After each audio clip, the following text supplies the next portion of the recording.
안녕하세요. 맥키네 지투자클럽입니다. HLB 세 번째 FDA 도전 어디까지 왔을지 기사 내용 한번 살펴봐 드리고요. 자, 오늘 수급상으로는 56억, 외국인 쪽에서, 기관 쪽에서 16억, 프로그램 쪽에서도 9만 넘게 일단 오랜만에 또 일단 수급이 들어오는 모습이었죠. 자, 주가는 이제 전일 대비해서 1% 상승한 정규장에서는 54,700원에 마감되었습니다. 내용 한번 살펴보도록 하겠습니다. 자, 이 뉴데일리 경제라고 하는 이제 미디어에서 이제 나온 기사이기 때문에 그렇게 이렇게 신뢰도가 높은 기사는 아닙니다. 헤드라인만 보시면 세 번째 FDA 도전. 그러니까 세 번째 FDA 도전이라기보다는 2023년 5월 달에 이제 NDA 신청을 하고요. 작년도에 이제 5월 달에 CRL을 받으면서 홀드된 상태였다가 다시 이제 리서브미션으로 9월 달에 넣었죠. 재개가 되어서 다시 리뷰를 하고 있다가 올해 3월 달에 다시 이제 두 번째 CRL을 맞아서 지금 홀드된 상태입니다. 그래서 다시 이제 재개를 언제 하느냐 이렇게 이제 이해를 하시면 되겠죠. 그래서 5월 달이라고 하는 이제 타임 스케줄 관련되는 부분은 3월 21일에 이제 진영권 회장이 이제 온라인 간담회에서 5월달 이제 리서브미션 하고 클래스 1일 땐 7월달 이런 이야기를 했기 때문에 그 이야기를 했는데 지금 오늘이 5월 29일이고 내일이 이제 금요일이고 이제 토요일 남아 있으니까 사실상 이제 5월달 관련해서 리서브미션 관련되는 부분들은 어렵다라고 일단 봐야 되겠죠. 그래서 이 바이오 포럼에서도 연내 이야기 이제 큰 이야기만 했고 어제 회사에서 이제 공지사항에서 나왔던 부분들도 일단 리서브미션 하기 위하면 FDA에 포스트 액션 레터에 대응해서 4월 14일 항서제약이 보냈던 데에 대해서 답이 일단 왔다는 수령 이야기가 나와 있는데 아직 이제 그 부분이 없기 때문에 리서브미션은 이런 부분들 이후에 이제 작년도 같으면 항서제약이 7월달 타이베이 미팅 이후에 추석 전에는 완료를 할 것이다. 이런 어떤 부분으로 이제 9월달에 되었기 때문에 이런 선행 작업들이 먼저 이제 되고 난 다음에 구체적인 부분이 항서제약의 어떤 일정에 따라서 확정될 가능성이 제일 일단 높다. 이렇게 보셔야 될 것 같습니다. 그래서 이제 내용을 좀 보면 최근에도 이제 HLB 관계자들이 빠르면 보름 이내 이런 그 이제 워딩의 내용에서도 6월 달에 이제 어떤 팩트 확인이 되고 난 다음에 일정이 나올 가능성이 일단 높겠죠. 빨라도. 그래서 5월에 리보세라닙에 대한 품목 허가를 재신청할 계획이었으나 어려운 것으로 확인되었다.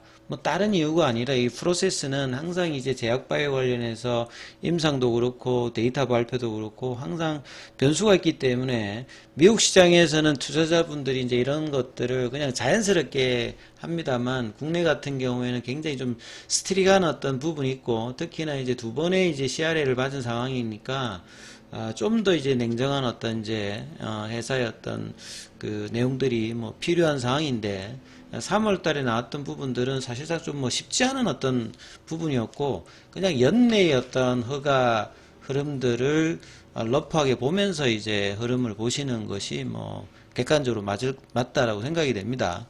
그래서 회사 측은 FDA와 후속 논의를 통해서 물론 이제 레바도 신청 관련되는 부분에 파트너십이 있습니다만 중요한 지금 이제 CMC 관련되는 CRL의 어떤 중요도가 일단 항서제약이기 때문에 항서제약이 이제 어떻게 처리하고 했는지 어떤 프로세스를 HLB 입장에서 정확하게 이제 가정까지는 확인하기 좀 쉽지 않은 어떤 부분들도 현실적인 부분이 있습니다. 그래서 항서제약의 어떤 스탠스를 최대한 최근에 이제 홍콩 상장까지도 성공적으로 했기 때문에 빠르게 이제 이 부분들을 준비하고 워딩이 빠르면 6월, 늦어도 7월 이전에는 나올 가능성이 좀 높다. 이렇게 좀 봐야 되겠죠. 그래서 모든 지금 구체적인 모멘텀을 일단 5월달에서 6월달로 일단은 흡수합병 관련해서 그 일정들도 한 달 정도 밀어놨고, 이제 6월 말에는 테라피틱스의 탑라인 발표도 지금 당초보다는 5월달에서 6월도로 바뀌었기 때문에 6월의 어떤 타켓으로 모멘텀이 불지를 또 체크하는 수밖에 없습니다. 그래서 HLB 테라피틱스와 파트너사인 항서제약은 지적사항에 대한 보완 조치를 완료하고 FDA 4월 14일에 보고한 상황입니다. 그러니까 이게 이제 어떤 말이냐면 일단은 NDA 신청과 리서브미션은 동일한 부분이거든요. 근데 이제 CRL이 맞았을 때는 FDA 입장에서는 크게 보면 그렇습니다. 문제가 없게 해서 제출하라. 이런 기본이거든요. 근데 FDA가 뭔가 권고한 부분들이 있는데도 불구하고 이제 다시 리서브미션 하는 경우도 있습니다. 그러면 이제 대부분 그 부분은 제대로 안 되기 때문에 어제 공지사항이 가장 핵심은 리서브미션 하기에 맞게끔 최대한 해서 보내겠다는 거거든요. 근데 이 부분하고 허가는 밀접적으로 상관관계가 있다 하더라도 또 다른 어떤 영역이 있으니까 그거는 좀 구분해서 보셔야 된다. 이렇게 이해를 하시면 될 것 같고요.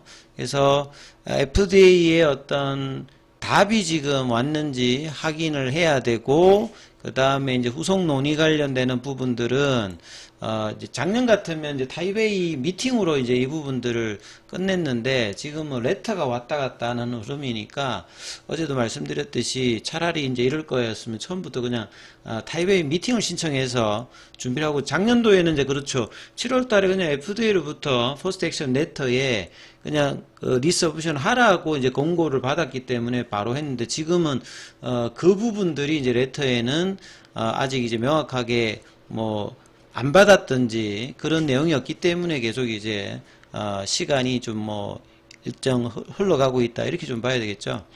FDA와 논의를 마무리되어야 리서브미션을 다시 신청할 수 있다. 안 그러면 리서브미션 하더라도 뭐 반려가 된다든지 아니면 뒤에 C1, C2 과정에서 또 최종적으로 뭐 자문위 개최의 요구도 될 수 있고 또 이제 문제점이 발생할 수 있기 때문에 지금은 뭐 빨리 내는 것도 중요합니다만 최대한 승인을 받을 수 있는, 그리고 C2, C1은 FDA가 결정하는 거니까 그 부분에 대해서 이제 뭐 C1이다 C2다가 중요한 게 아니라 최대한 마무리를 해서 그 다음에 이제 FDA 리뷰 과정에서 결정해서 뭐 C2가 나와도 다시 한번 현장 실사가 나와도 문제가 없게끔 준비하는 것이 일단은 가장 중요하겠죠.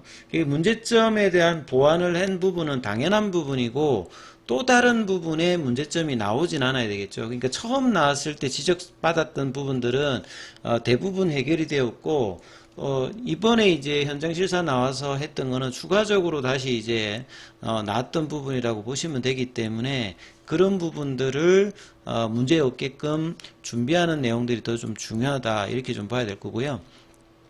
현재는 보완 조치에 대해서 FDA 동의를 얻기 위해서 후속 논의 중이다. 이게 뭐 동의라는 게 다른 게 아니겠죠. 뭐 해결이 되었다, 해결이 안 되었다, 이런 부분들을 조금 이제 검증을 받고 리서브션 하겠다는 겁니다. 예. 그러니까 허가 관련되는 부분에 뭐 이걸 동의하면 허가를 된다, 이런 거하고는 조금 팩트하고는 좀 다르다, 이렇게 보셔야 됩니다. 최대한 빨리 이제 이 준비가 되면 허가 신청을 하는 건데, 이것도 이제 HLB 입장보다는 항서제약이 이제 이 부분들에 대한 워딩이 나오는 것이 제일 중요해요. 작년 같은 경우는 이제 피어스 파마에서 그 보도가 이제 나오고 난 다음에 이제 9월 달에 정해졌기 때문에 국내 언론보다는 일단 외신 보도에서 나올 가능성이 좀 더 높습니다. 그리고 이 이야기는 3월 달의 이야기들은 굉장히 이제 전향적인 어떤 흐름인데, 이런 부분은 아직 조금 이제 팩트하고는 시간이 좀 더 걸릴 수 있는 부분들을 감안해서 내용을 봐야 되겠고, HLB 입장보다는 항서제약의 기사를 잘 보셔야 된다, 이렇게 말씀 좀 드리고요. 그 다음에 내용은 뭐 앞에 내용하고 뭐 크게 차이가 없고요. 그러니까 어제 기사에 나왔던 부분과 공지사항에 그 회사 뭐 블로그에 났던 내용들을 뭐 다시 옮겼던 내용이다 보시면 되겠습니다. 작년 4월 달에 이제 그 홍콩에 상해에 이제 직접 갔죠. 포스트 액션 레터를 확인하고, 이 포스트 액션 레터에 CRL의 구체적인 사유가 담겨져 있는 서류다 달라고 했기 때문에, 근데 포스트 액션 레터가 영업 비밀에 해당된다고 공개하지 않았다. 근데 이제 옵저베이션 1, 2, 3에서 멸균 살균은 아니다. 그러면 이 비주얼 인스펙션과 그 다음에 이제 스카다 일종의 이제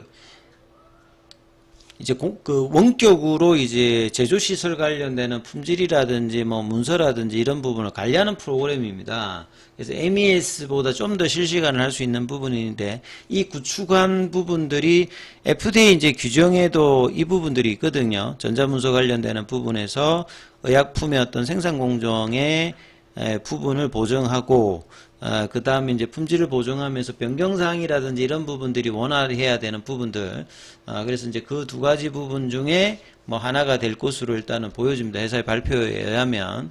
그래서 CRL 원인으로 지적받은 사항과 관련되는 실험 데이터들, 보안 서류를 일단 FDA에다가 뭐 제출을 했다. 그래서 항서제약의 결과를 뭐 계속 보실 수밖에 없고요. 그 다음에 오늘 뭐 항서제약의 이제 흐름을 보시게 되면 0.28% 홍콩 상장 이후에 단기 조정을 보이고 난 다음에 이제 플랫형 흐름을 보여주고 있습니다. 그 다음에 오늘 뭐 공매도 쪽 흐름을 보시게 되면 4만 9천주 정도가 공매도 거래가 되었고요. 그 다음 이번 주 화요일 기준을 보시게 되면 공매도 순보유 잔고가 419만 주대, 그 다음 오늘 대차거래 쪽은 최근보다 상당히 좀 많은 흐름이었고요. 차트상의 이제 흐름을 조금 보시게 되면 어제도 말씀드렸듯이 이제 테라피틱스 흐름이 중요하다. 테라피틱스가 어제도 가장 좀 선도를 해서 볼린저 밴드 상단도 좀 넘어갔기 때문에 여기서 연속적인 이제 거래가 터지는 모습이 좀 더 나오느냐가 중요한데, 오늘 바로 지지가 안 되면서 볼린저 밴드 상단 가격 자체가 8,348원, 8,500원 위 흐름을 유지하면서 시장은 뭐 나쁘지 않았기 때문에 9,000원 시도를 좀 하는 흐름이 나왔어야 되는데, 바로 일단 조정이 나오면서 살짝 일단 이탈한 흐름이었고요. 그럼에도 불구하고 이제 HLB 같은 경우에는 아침에 56,700원, 그래서 55,000원 이 흐름들을 계속 이제 장중에 일단 흐름을 유지는 해줬어요. 거래는 이제 아침에 나오고 난 다음에, 그리고 2시 반 이후에 이제 종가 관리하는 흐름에서 테라피틱스가 빠지면서 같이 좀 빠졌습니다만, 그래서 정규장에서는 54,700원, 그 다음에 애프터마켓까지 포함하면 한 55,000원이니까 일단 유지는 해줬다. 그래서 21 이평선 가격대가 보시면 55,000원대거든요. 그 살짝 밑단. 그래서 완벽하게 회복하지 못했고 조금만 더 올라가면 파라볼릭 가격은 57,000원이거든요. 그 윗단에 볼린저 밴드 상한선 가격이 59,000원. 그래서 55,000원대 지지받으면서 양음양 패턴을 하나 내주게 되면 단기 이제 일봉 추세라든지 볼린저 밴드 상단으로 넘어가서 좀 견조한 구간을 만들 수 있는 흐름을 만들면서 내일 이제 5월달 마무리하는 어떤 월봉을 만들어내는지 이 부분이 굉장히 좀 중요하겠죠. 그리고 수급상으로도 보면 큰 거래는 아니었습니다만 그래도 기관하고 외국인들이 양매수를 하는 모습을 프로그램 매수와 어제와 더불어서 일단 이 수급이 일단은 좀 돌아섰고요. 그 다음에 이제 금액으로 보면 HLB 쪽에 외국인 쪽에서 56억, 그 다음에 기관 쪽에서도 16억 정도 이렇게 매수를 하고, 창구 쪽으로도 보시게 되면 뭐 JP 모간이라든지 골드만, 그 다음에 항구, 신한, 어제 이어서 공매도 쪽 창구에서 일단 매수를 해주는 뭐, 그러니까 이게 뭐 커버링이 되든 거래량이 많으면 이제 신규 매수까지도 들어올 수 있습니다만, 어제는 93만 주, 오늘은 한 80만 주 정도, 100만 주는 확실하게 뭐 넘어가지 못한 흐름이었습니다만 조금 더 올라가게 되면 이 부분들을 극복할 수 있는 어떤 구간이니까 6월의 어떤 기대감, 이제 리서무시한 어떤 기대감을 조금씩 일단 반영하는 모습을 보여주고 있기 때문에 이 부분들이 내일도 양음양 패턴으로 거래가 100만 주 이상 터지는 흐름이 나오는지 흐름을 살피시면서 흐름 보셔야 될 것 같습니다. 장중에는 무료 텔레그램방이 운영되고 있습니다. 동영상 아래 링크되어 있는 부분 참조해 주시면 되겠고요. 입장 문의는 문자 남겨주시면 안내해 드리고 있습니다. 자, 그리고 계열 종목에 관련되는 부분은 이어지는 영상에서 설명해 드리도록 하겠습니다.